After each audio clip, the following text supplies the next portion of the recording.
What do you think about all these sightings? All these they're no longer UFOs. Now they're what are UAPs. they? UAPs. What are your thoughts on that? Do you think it's from another planet, another dimension, or are they military? It's interesting because I think a lot of people would say, oh, it's military technology from a different country.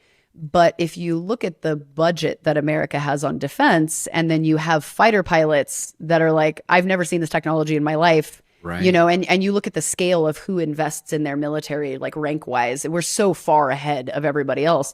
So you're thinking, if there was some sort of like new kid on the block in military wise, we might recognize some of that technology. But some of the movement, you think about like the Tic Tac video, the famous Tic Tac that they were locked onto, and they had these fighter pilots who've seen it all, done it all, that were speechless.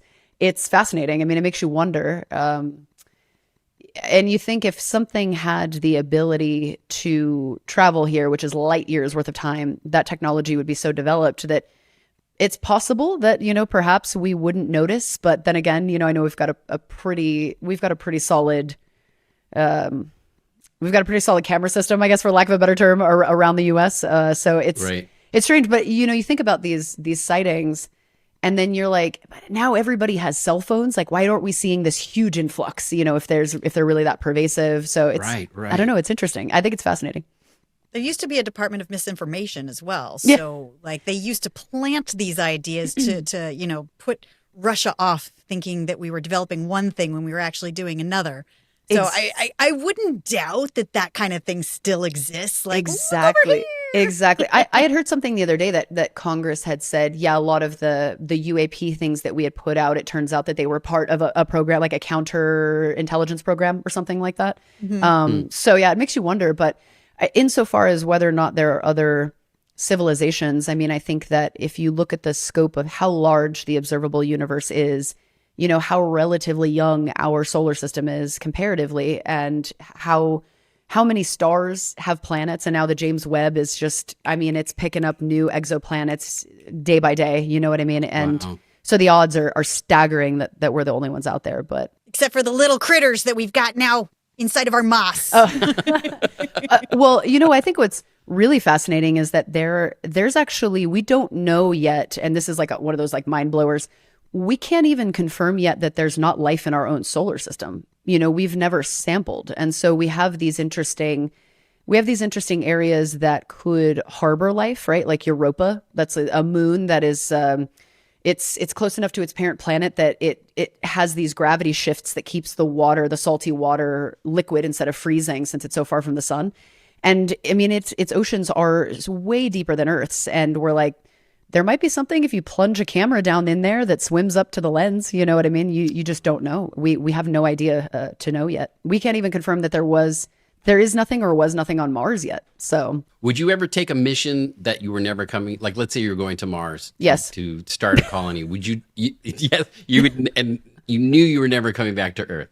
Yes, I would. Wow. And it's a big thing to say, but the personal ethos that has guided my life is that I wanted to make the maximal impact possible on human life with the limited time that I have. And, that is the thing about astronauts in general, and the idea of being an astronaut. It's one of those things where the term seems very rock star, and it's like, oh, astronaut. And it's like, I'm going to go do this astronaut thing.